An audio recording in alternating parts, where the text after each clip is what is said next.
Assalamualaikum warahmatullahi wabarakatuh, teman-teman dan rekan-rekan semua. Salam sejahtera untuk kita semua. Salam Pancasila. Pada video kita kali ini kita akan membahas mengenai program Magister S2 PPKN FIS UNY. Nah, pada kesempatan kali ini saya Tarsini dan rekan saya Sabit Irfani.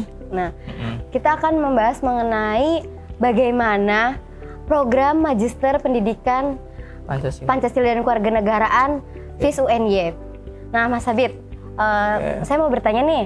Ya, gimana, Mbak Nonot? Bagaimana sih alur pendaftaran di program Magister S2 PPKN FIS UNY itu sendiri? Oke, terkait pendaftaran ya, Kak Nonot, tentunya kita mempunyai 3 jalur nih, ya. 3 jalur, ada yang pertama itu ada CBT nih, ya, ada CBT, kemudian yang kedua ada portofolio, kemudian ada kerjasama. Nah, kebetulan saya nih portofolio nih, jadi ke portofolio itu kayak semacam ini loh, Mbak Nonot, semacam prestasi gitu. Jadi di situ kita diminta untuk ngupload bagaimana prestasi kita, bagaimana kegiatan-kegiatan kita, bagaimana karya-karya kita gitu.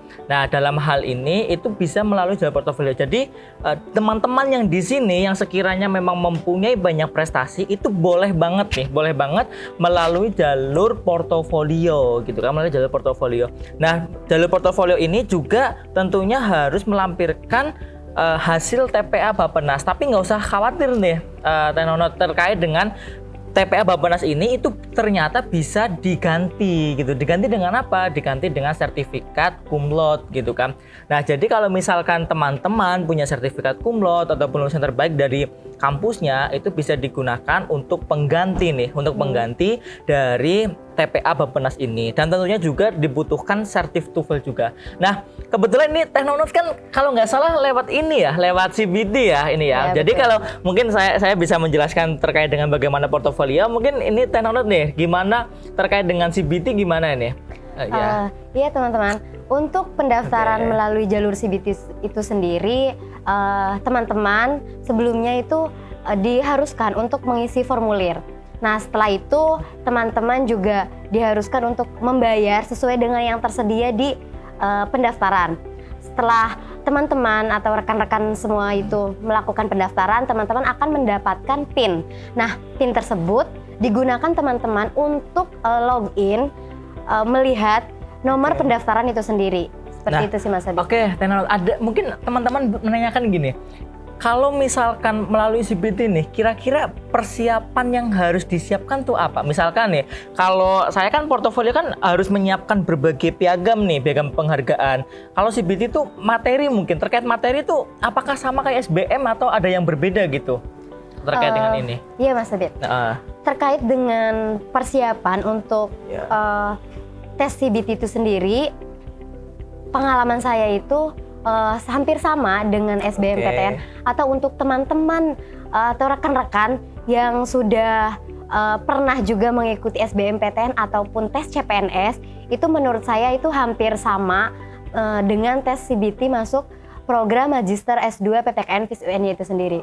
Mungkin tapi ada TOEFL-nya kalau nggak salah ya Kak, dengar-dengar ya gitu. Jadi ada perbedaannya itu sendiri di TOEFL-nya itu sendiri sih Mas Adit. Berarti dalam hal ini kita bisa nyimpulin ya bahwa harus nge-upgrade TOEFL nih ya untuk tes juga nih. Buat yang ingin seperti Mas Sabit, perbanyak-banyak untuk berprestasi gitu ya Mas Sabit ya. Iya, benar sekali. Nah, Mas Sabit, saya ingin bertanya nih terkait dengan pengalaman Mas Sabit ketika berkuliah di program Magister Pendidikan S2 FIS UNY itu sendiri. Terkait dengan pengalaman nih Kak Nonot ya, tentunya ada beberapa hal yang membedakan gitu kan, dengan bagaimana dulu di S1 atau mungkin di yang tidak didapatkan gitu kan, yang tidak didapatkan pada di kuliah lain gitu kan, maksudnya di univ lain gitu. Nah, tentunya saja pengalaman yang hari ini didapatkan, kita tentu membahas masalah PKN global nih. Nah, terkait dengan bagaimana PKN secara global, model-model pembelajaran gitu kan di secara global, kita jadi tahu nih, oh ternyata di Amerika seperti ini gitu kan, di Eropa seperti ini, kemudian di Australia seperti ini gitu kan. Nah, kita bisa menilai nih dari hal tersebut, kita bisa menilai nih terkait dengan bagaimana model pembelajaran, bagaimana dengan hal tersebut gitu. Nah, tentunya kalau untuk kuliah selama ini ya, karena kita masih ini ya Teh, masih dalam kondisi pandemi seperti ini, ya hampir sama kebijakannya gitu kan, namun itu tidak pernah mengurangi rasa semangat gitu, semangat untuk tetap belajar gitu. Karena saya yakin Teh Nonot bahwa PKN ini adalah bidang ilmu atau kajian yang di lapangan itu benar-benar dibutuhkan gitu. Maksudnya ini terkait juga dengan bagaimana prospek, bagaimana dengan nantinya kita keluaran, output maupun outcome-nya gitu kan, terkait dengan hal tersebut. Misalkan gini, karena dalam perspektif masyarakat, perspektif orang-orang bahwa belajar PKN itu ternyata hanya belajar pasal-pasal gitu. Iya gak Teh Nonot ya? Jadi di masyarakat ya sering sekali gitu. Nah, tapi di sini tuh sama sekali hal-hal tersebut itu ternyata tidak ada gitu. Bukan berarti tidak ada, cuma kita lebih bagaimana mengkaji lebih dalam, bukan hanya sekedar pasal-pasal. Itu yang menjadi pengalaman yang untuk bagaimana hari ini kita harus mengubah mindset atau persepsi nih dalam masyarakat. Jangan khawatir nih ya, pengalaman di PKN ini tidak dibutuhkan untuk menghafal pasal-pasal, tapi kita justru akan dibukakan dengan berbagai fenomena, dengan berbagai peristiwa, bukan hanya di Indonesia tetapi di dunia, yang nantinya kita bisa ikut nih, oh ternyata seperti ini loh gitu, oh ternyata seperti ini. Nah gitu loh Teh Nonot. Berarti untuk teman-teman nih jangan takut ya untuk masuk ke program Magister S2 PPKN FISUN ya, karena tidak hanya menghafal gitu ya, tidak hanya menghafal pasal-pasal saja, bahkan kita itu diajarkan untuk bagaimana pola pendidikan, pola pengajaran untuk baik itu di persekolahan terutama ya Mas Habib ya. Nah, oh iya Mas Habib nih, yang saya tahu nih Mas Habib itu sendiri kan kesibukannya bukan hanya di perkuliahan, tapi juga yang saya tahu Mas Habib sebagai pendidik nih. Nah, terkait dengan tugas-tugasnya itu sendiri Mas Habib yang diberikan oleh dosen-dosen di program Magister Pendidikan S2 FISUN ini sendiri, apakah itu memberatkan atau bagaimana Mas Habib? Mungkin bisa sharing-sharing bersama kita. Sebenarnya kita sepakat dulu ya Teh ya, bahwa kuliah itu ya memang harus ada tugas ya nggak sih? Ya kan? Masa ya kuliah nggak ada tugas ya? Jadi teman-teman gini, kalau kuliah itu memang pasti ada tugas gitu, itu pasti. Cuma kalau dalam hal ini ya, dengan adanya kesibukan, mungkin saya bukan hanya kuliah, misal jadi pendidik gitu kan, saya juga penulis gitu kan, menulis buku dan berbagai mengisi mungkin seminar atau jadi narasumber gitu kan. Itu tidak menyurutkan saya untuk menjadikan mengesampingkan tanggung jawab sebagai tugas gitu. Karena tugas itu ya adalah suatu kewajiban bagi mahasiswa gitu, tapi itu bukan menjadi beban gitu, bukan untuk menjadi beban, karena dengan tugas tersebut kita justru akan dilatih ya bagaimana untuk mengupgrade. Ya kali masa ya Teh ya, masa kita hanya pengetahuannya sama dengan S1 gitu kan. Itu kan masanya kayak kayak tidak ada hal baru gitu loh yang diupgrade. Nah, itulah yang perlu diupgrade. Jadi jangan khawatir teman-teman ya. Bahkan bahkan kalau yang berkeluarga juga nih, teman kita ada ya Teh ya. Ya kan? Ada tuh kayak beberapa teman kita juga ada yang sudah berkeluarga tapi masih bisa untuk menyelesaikan tanggung jawab tugas-tugas yang diberikan gitu kan. Nah, mungkin dalam segi level tugas itu memang berbeda gitu kan dengan S1, karena kita dituntut mengupgrade gitu kan, misalkan dengan bacaan yang berbahasa Inggris, jurnal internasional gitu kan, tapi justru itu adalah untuk kebaikan kita gitu loh Teh Nonot. Jadi buat teman-teman atau rekan-rekan yang baik itu yang sudah mengajar atau yang sudah berkeluarga gitu ya, benar. Atau juga buat teman-teman yang fresh graduate itu tidak usah khawatir terkait dengan tugasnya bakalan susah ataupun memberatkan. Banyak tugas itu menurut Iya. pendapat kita,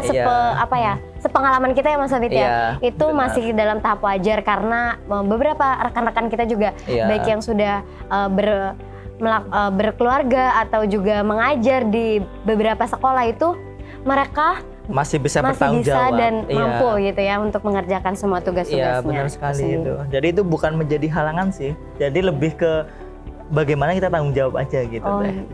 Gitu. Oh iya Mas Abid nih, Mm-mm. alasan dari Mas Abid itu sendiri sih, kenapa memilih program Magister S2 PPKN FIS UNY? Mengingatkan yang terkait dengan universitas yang Iya. ada S2 PPKN-nya itu sendiri kan bukan hanya UNY, ada beberapa Oke. universitas lain. Iya. Nah, kenapa sih Mas Abid itu lebih bertahan atau memilih Oke.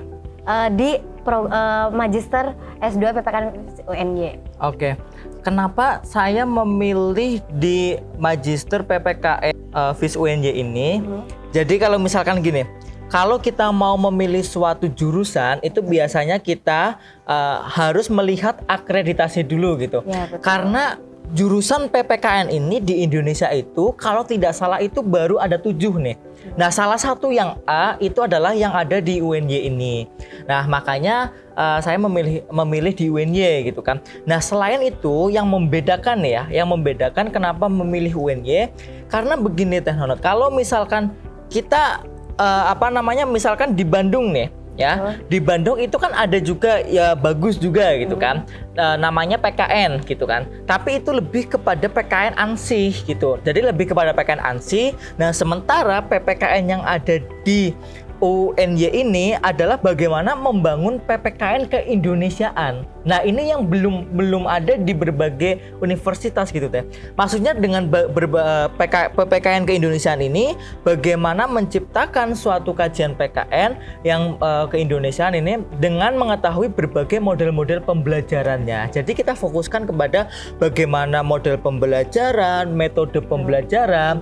Nah, dengan kita memilih di PPKN UNY ini, justru kita akan dibukakan bagaimana kita mengetahui, oh ternyata di Amerika tuh seperti ini. Ya, model pembelajaran PKN-nya. Ternyata di Inggris seperti ini, ternyata di Eropa seperti ini, gitu. Ternyata di Australia seperti ini. Nah, dengan kita mengetahui seluas itu, gitu kan, ini menjadi hal menarik nih kalau kita masuk ke PPKN UNY gitu kan. Kita mengetahui berbagai model pembelajaran sehingga kita dapat menilai, kita dapat mengevaluasi bagaimana nantinya ketika kita menjadi seorang pendidik, itu justru kita bisa menerapkan berbagai model yang tentunya itu adalah yang terbaik bagi peserta didik kita gitu kan. Tapi ya dalam hal ini tentunya kan kita di-prepare untuk bagaimana mengajar kepada mahasiswa nih ya. Nah, yang kedua kalau misalkan kita terjun ke dunia pendidikan nih, ke dunia pendidikan itu peluangnya tuh banyak sekali. Karena apa? Karena di setiap jenjang dari SD sampai perguruan tinggi itu harus ada PPKN-nya. Itu harus ada PPKN. Jadi ya tidak akan bakal kekurangan gitu, tidak akan bakal kekurangan suatu lapangan kerjaan dan sebagainya kalau kita berbicara masalah lapangan pekerjaan ya. Kemudian ada juga nih terkait dengan hari ini pemerintah kita itu ada memprogramkan namanya AKM. Ya enggak, asesmen kompetensi minimum. Salah satunya justru ada survei karakter sama survei lingkungan belajar. Ya ini siapa lagi kalau bukan orang PKN gitu kan? Karena basisnya dari karakter dan sebagainya itu juga muaranya selain di PKN juga di agama, tapi di sini lebih PKN yang dari survei karakter yang dari pemerintah itu lebih kepada bagaimana nilai-nilai Pancasila. Nah, itu kan, maka dari itu ya kebetulan beberapa buku dari AKM ini teh saya udah menerbitkan beberapa buku gitu kan, yang ini tidak akan kekurangan gitu seperti tadi. Selain sebagai pendidik, kita juga sebagai penulis. Betul. Ya kan? Seperti misalkan kita menulis buku AKM nih gitu kan. Nah, itu kebetulan saya juga nulis juga nih teh terkait dengan ini. Udah buku tersebut ya Mas. Iya, buku tersebut. Nah, itulah yang menjadi bagaimana kita memilih PKN ini menjadi tujuan gitu kan, tujuan akademik kita. Gitu sih teh. Jadi ini buat teman-teman rekan-rekan semua nih ya. Jadi sebelumnya kan Mas Habib mengatakan bahwa Mas Habib itu masuk ke Magister Pendidikan S2 PPKN UN-nya itu sendiri melalui jalur portofolio nih Mas Habib. Bisa diberitahukan ke rekan-rekan Mas Habib apa aja sih yang diinput atau keahlian atau prestasi Mas Habib yang diperoleh gitu untuk bisa lolos di jalur portofolio itu sendiri Mas Habib. Jadi terkait dengan dengan prestasi yang ada yang bisa digunakan itu tentu saja misalkan kegiatan bagaimana kita selama menjadi mahasiswa S1 itu mempunyai kegiatan baik di himpunan atau apa itu juga gitu kan. Tapi yang kemarin saya upload itu kan terkait dengan bagaimana piagam mahasiswa berprestasi gitu kan, mahasiswa berprestasi karena di UNJ ini kan ada pemilihan mahasiswa berprestasi nih. Nah, salah satunya mengikuti juga. Kemudian kalau saya lebih ke bidang debat Teknonaut ya. Jadi kalau di bidang debat itu kan biasanya ya dari kejuaraan dari tingkat regional maupun nasional gitu kan, seperti debat Mahkamah Konstitusi, debat konstitusi MPR gitu kan, ataupun debat nasional yang diselenggarakan oleh event-event di kampus itu gitu. Saya lebih ke membidangi bagaimana di debat itu gitu kan. Selain itu juga di bidang kepenulisan gitu kan, dengan karya-karya misalkan kita pernah punya karya nih yang sudah diprosedingkan atau dijurnalkan itu kan, ada buktinya, kita bisa menggunakan hal tersebut gitu kan untuk pendaftaran itu. Nah, itu kalau yang prestasi yang bisa digunakan gitu. Berarti untuk prestasinya itu sendiri mencangkup akademik dan non akademik ya, bisa digunakan jadi, semua. Buat teman-teman yang selama S1 gitu mempunyai prestasi baik ya. itu di akademik kemudian di non akademik itu bisa mencoba untuk masuk melalui jalur portofolio seperti itu. Kemudian Mas Habib, keuntungan dari program Magister S2 PPKN FIS UN itu sendiri apa sih Mas Habib, kalau boleh dibagikan ke rekan-rekan? Keuntungannya adalah modal diberikan, artian gini, mungkin di PPKN yang lain atau di universitas lain itu tidak ada namanya praktik pembelajaran, tapi di kita itu ada. Jadi di kita itu nanti ada suatu praktik kependidikan di mana kita ini berperan sebagai pendidik nih, sebagai dosen nih. Tentu kan dalam hal tersebut ya kita sudah diberikan bekal yang matang gitu kan, sehingga kita siap gitu kan. Kita siap berniat untuk apa? Untuk menjadi seorang pendidik gitu kan. Nah, selain itu juga kita dibekali dengan berbagai untuk bagaimana kepenulisan jurnal gitu kan. Terus bagaimana kita berinovasi gitu kan. Dalam media pembelajaran. Ya, dalam media pembelajaran, bukan hanya untuk mengkaji PKN secara ansih saja, tapi kita juga nih. Tapi yang tidak kalah penting juga Teknonaut. Jadi gini, PKN ini kan ada namanya PKN persekolahan sama PKN kemasyarakatan. Nah, kita dua-duanya dapat nih. Jadi kita juga belajar bagaimana PKN persekolahan, kita juga belajar bagaimana PKN kemasyarakatan. Nah, itulah yang menjadi keuntungan ini. Nah, kemudian mungkin keuntungan lain dalam hal beasiswa gitu ya, dalam hal beasiswa Teknonaut gitu. Banyak sekali menawarkan gitu, banyak sekali menawarkan. Mungkin kalau saya termasuknya salah satunya juga gitu kan, itu menggunakan beasiswa PPS UNY gitu kan. Tapi itu biasanya digunakan untuk mahasiswa yang alumni UNY. Namun banyak sekali, misalkan sekarang nih LPDP ternyata sudah membuka untuk yang kependidikan nih. Kemudian bagi yang afirmasi nih, kan ada nih kalau misalkan S1-nya ada yang bidik misi, ada afirmasi nih, ada beasiswa afirmasi gitu kan. Terus ada beasiswa unggulan juga BU nih dari ini yang kita bisa merencanakan keuangannya sendiri gitu kan. Terus yang terbaru, info terbaru itu juga ada yang sudah mulai merambah kepada lingkup pendidikan gitu kan. Bahkan kalau misalkan kita sebagai tenaga pendidik juga gitu itu kita ada tuh dari dinas ataupun dari pemerintah itu ada yang beasiswa untuk seorang pendidik juga itu ada. Jadi nggak usah khawatir gitu terkait dengan bagaimana kuliah di Magister S2 PPKN FIS UNJ ini gitu Teh Nona yang jadikan ini. Selain itu nih, yang saya rasakan selama menjadi mahasiswa program Magister S2 PPKN FIS UNJ itu sendiri, kekeluargaannya nih ya Mas ya. Iya. Jadi kita tahu bahwa di dalam program Magister S2 PPKN FIS UNJ itu sendiri dari berbagai macam daerah, Nah, kita merasa erat ya Mas Habib ya. Iya, benar Kayak sekali. contohnya saja Mas Habib itu sudah punya panggilan tersendiri untuk saya ya. Seperti itu kan Mas Habib Iya, ya. benar sekali. Jadi itu yang dirasakan oleh saya sendiri, bukan hanya antar mahasiswa, kan tetapi juga antar mahasiswa dan dosen yang berada di program Magister PPKN S2 FIS UNJ itu sendiri, kita terjalin sangat erat ya Mas Iya, Adit ya. sekali. Kayak ketemu saudara Iya, nih, kayak saudara kita- setanah air ya, betul. yang nggak pernah ini. Gini, kan dulunya S1 kan ternyata bukan di bukan di UNJ nih. Iya. Ketika masuk di lingkup UNJ nih, ada yang berbeda nggak sih dari kampus Teteh sebelumnya gitu? Jelas banyak Mas. Iya. Jadi ini teman-teman saya mau berbagi kisah ya. Iya. Jadi sebelumnya itu kan saya kalau dari Mas Habib itu sendiri kan S1-nya Iya. memang dari UNY. Iya. Kemudian dia melanjutkan S2-nya juga di UNY. Nah, Iya kan. kalau saya itu yang membedakan antara ketika saya S1 dan ketika saya S2 itu sendiri terkait dengan pola pengajarannya, pola pembelajarannya.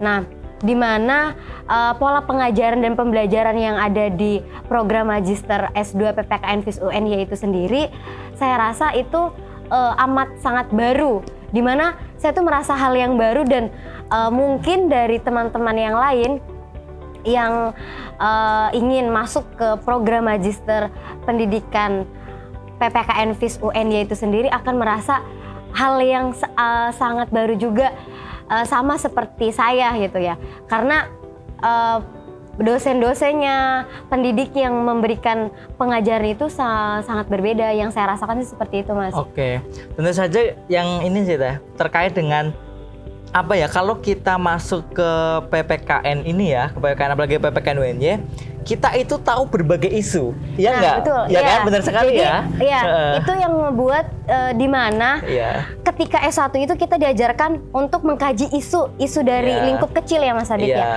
Nah, di program Magister S2 PPKN FIS UNJ itu sendiri kita naik ke taraf yang Iya, lebih luas Iya, gitu. benar sekali. Nah, di mana mulai dari yang tadi sudah Mas Habib katakan Iya. bahwa pendidikan PPKN S2 FIS UNJ ini sendiri mencakup mengenai bukan hanya terkait dengan isu-isu pendidikan, isu-isu pengajaran, tapi juga bagaimana permasalahan atau isu-isu yang ada di masyarakat. Nah, iya ini ada yang yang perlu disampaikan ya. Maksudnya ketika kita mengetahui isu nih, justru kita malah dapat membentengi peserta didik kita. Iya. Kalau kita sebagai tenaga pendidik, misalkan nih ada suatu isu di negara ini, kan kadang banyak beredar berita hoax ataupun ada penyimpangan dalam pemberitaan ataupun dan sebagainya.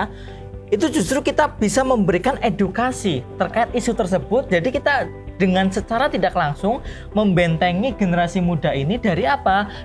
Dari hal-hal yang provokasi, dari hal-hal yang ingin memecah belah dan sebagainya. Maka dari itu lebih melek lah. Ibaratnya dulu kita waktu di sekolah menengah mungkin tidak pernah diajarkan seperti itu, kita sehari ini bisa membentengi kan Tante juga sebagai pendidik nih, Sabi juga sebagai pendidik nih, jadi kita itu yang dirasakan, ya gitu nggak Teh? Iya, jadi ini. kita tuh mendapatkan bagaimana caranya untuk memberikan penguatan pendidikan karakter itu sendiri ya Mas Habib ya kepada peserta didik nanti ketika kita sudah lulus dari program Magister S2 PPKN FIS UNJ itu sendiri. Iya benar. Seneng nggak sih Teh di PPKN UNJ ini? Seneng banget Mas. Jadi meskipun ya kita tahu bahwa kondisi saat ini berada pada masa pandemi ya, tapi itu tidak menyurutkan kita semua nih untuk dalam proses pembelajarannya itu seperti apa gitu. Kan di banyak dari rekan-rekan kita yang sudah kesini ya Mas Adit ya, sudah datang ke ke Jogja, di mana mereka kegigihan mereka untuk antusias antusias mereka untuk belajar, untuk mencari tahu dalam penguatan pendidikan karakter itu seperti apa, itu sudah sangat kuat ya Mas Habib. Kalau saya sih ya bukan cuma seneng deh, bangga juga nih. Itu patut ya, dibanggakan. Bangga ya, maksudnya kita selain senang kita juga bangga gitu. Kenapa bangga dengan PPKN UNY di sini? Yang pertama, kita menjadikan kita diharapkan oleh suatu negara sebagai ujung tombak gitu dalam menjaga Pancasila gitu loh. Kalau bukan kita ya sebagai anak PPKN yang sebagai penjaganya Pancasila, itu siapa lagi gitu kan. Makanya saya bangga ketika kenapa masuk PPKN, saya bisa menjadi salah satu ujung tombak untuk menjaga Pancasila ini agar tetap berdiri kokoh dalam suatu negara ini. Gitu loh teh, kebanggaan menjadi mahasiswa PPKN UNY di sini. Gitu. Saya juga bangga Mas. Akhirnya saya memakai jas alma mater Magister karena dulu saya tuh sempat khawatir karena ketika saya kan masuk untuk ke S2 PPKN UNY ini sendiri melalui jalur CBT. Itu saya hampir kurang lebih 48 menit saya tertahan. Karena kala itu suhu badan saya itu di atas rata-rata, yaitu di atas 37. Nggak bakal dapat alamat ini ya. Akhirnya kita menggunakan nih kebanggaan karena tersendiri kita bersama-sama memakai jas alma mater Magister Program Studi Pendidikan FIS UNY. Pesan deh untuk teman-teman nih yang sekiranya masih ragu, masih bimbang untuk masuk ke Magister S2 PPKN UNY ini. Kira-kira apa nih? Pesannya saya kayaknya jangan ngasih pesan deh Mas ya. Lebih kita sharing aja. Karena buat teman-teman jangan meragukan lagi untuk masuk ke program studi PPKN FIS UNY. Karena apa? Kita sudah terakreditasi A salah satunya. Kemudian terkait dengan peluang lulusannya juga sudah banyak dibuktikan di beberapa universitas sudah dari lulusan program Magister S2 PPKN FIS UNY. Kemudian dari Mas Habib mungkin? Kalau dari saya yang pasti pesan saya kalau kita memang berkomitmen untuk menjaga negara kesatuan Republik Indonesia ini, ya salah satunya adalah kita dengan mengkaji PPKN ini, Teh Nono. Jadi untuk bagi yang ingin ikut dalam penguatan pendidikan karakter, bisa langsung kita masuk ke program studi Magister S2 PPKN FIS UNY gitu ya. Nah, ya benar. Nah, jadi gini deh, selain kenapa kita pesan saya gitu kan, bagi teman-teman yang ada di seluruh wilayah Indonesia gitu kan, baik yang baru lulus nih fresh graduate maupun sudah bekerja ataupun berkeluarga, itu masih sangat memungkinkan untuk belajar bersama kita gitu ya, karena teman-teman kita juga banyak yang bekerja, banyak yang berkeluarga, itu tidak menyurutkan semangat belajar. Nah, jadi dengan adanya kita belajar bareng, justru ini menjadikan ada yang keibuan, ada yang ke ini ada yang ngomong gitu ya. Ini tidak menyurutkan kita untuk belajar. Jadi tidak usah khawatir, dan dari program Magister S2 PPKN ini membuka kesempatan untuk segala usia gitu kan. Yang penting semangat untuk belajar. Karena gitu. Di pendidikan itu sendiri ada pembelajaran seumur hidup gitu ya Mas. Benar. Jadi sekali. Untuk bagi rekan-rekan semua tidak menyuruhkan untuk yang saya sudah terlalu berumur atau bagaimana, tidak. Baik yang fresh graduate atau yang sudah tadi Mas Habib katakan beristri, bersuami, berkeluarga atau yang sudah bekerja itu kita boleh ya Mas Habib ya. Kita membuka semua karena pendidikan itu seumur hidup gitu. Jadi tidak mencakup untuk usia berapapun itu. Gitu. Oke teman-teman, terima kasih sudah menonton video ini. Kami tunggu untuk menjadi bagian dari keluarga besar program Magister S2 PPKN FIS UNY. Jangan lupa like and share video ini. Jika kalian masih bingung, silahkan tulis di kolom komentar. See you di next video. Dadah.